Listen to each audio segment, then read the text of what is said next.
তো কেমন আছো তোমরা সবাই? আশা করছি সবাই ভালো আছো। এখন বাজে ভোর 5:13।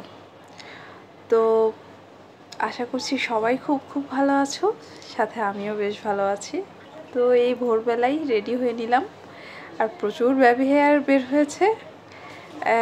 একটা হেয়ার অয়েল ইউজ করছি, তো বেশ ভালোই বেনিফিট পাচ্ছি। আবার বেশ অস্বস্তিকরও লাগে যখন এই বেবি হেয়ারগুলো বেশি ঝামেলা করে।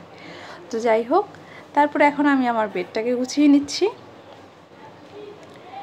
আর এত সকালবেলা রেডি হওয়ার কারণটা তো তোমরা অবশ্যই জানতে চাইবে, কি কারণটা সেটা একটু পরেই না হয় বলছি। আর কোথাও এই লং টাইমের জন্য যদি বেড়াতে যাওয়া হয়, তখন এই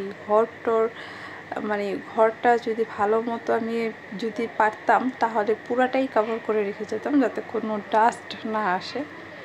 তারপর যতটুকু পারি ততটুকুই করা হয়। এরপর ইতিমধ্যে আমার পার্টনারকেও উঠিয়ে দিলাম ঘুম থেকে ফ্রেশ হয়ে নেওয়ার জন্য। আর ছেলেরা তো সবসময় বলে আমাদের মেয়েদের নাকি রেডি হতে অনেক অনেক অনেক লেট হয়, কিন্তু আজকে তাকে দেখিয়ে দিলাম না, আমাদের লেট হয় না, আমরাও তাড়াতাড়ি রেডি হতে পারি। তারপর বেডটাকে ভালো মতো মানুষ করছি।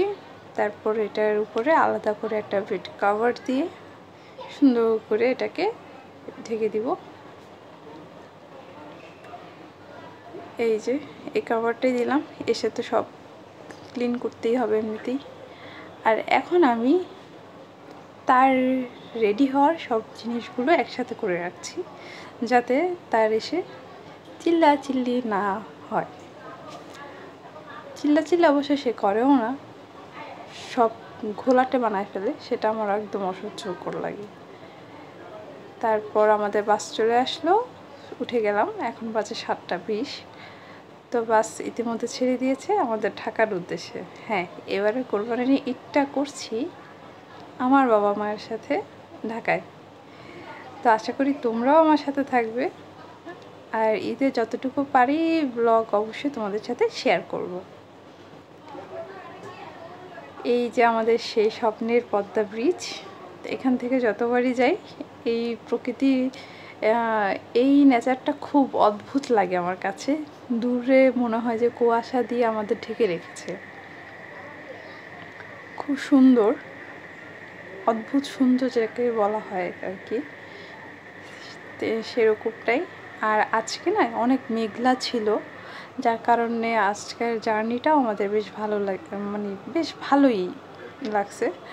আর এই যে ছোট ছোট আইল্যান্ডগুলো, এগুলো আমার বেশ ভালো লাগে। তো যতবারই যাই এগুলো আমি ক্যাপচার করে রেখে দিই আমার কাছে। আমার মনে হয় যে কখনো একদিন আসবো এই আইল্যান্ডগুলোতে, একটু ঘুরবো। এই চরগুলো আমার বেশ ভালো লাগে দেখতে। তারপর চলে আসলাম, আর এসেই দেখলাম এই কিউট বেড কাভারটা আম্মু আমার জন্য রেডি করে রেখেছে। তো আজকের ভিডিওটি যদি তোমাদের ভালো লেগে থাকে, অবশ্যই লাইক, কমেন্ট, শেয়ার, সাবস্ক্রাইব করে দিতে ভুলে যেও না।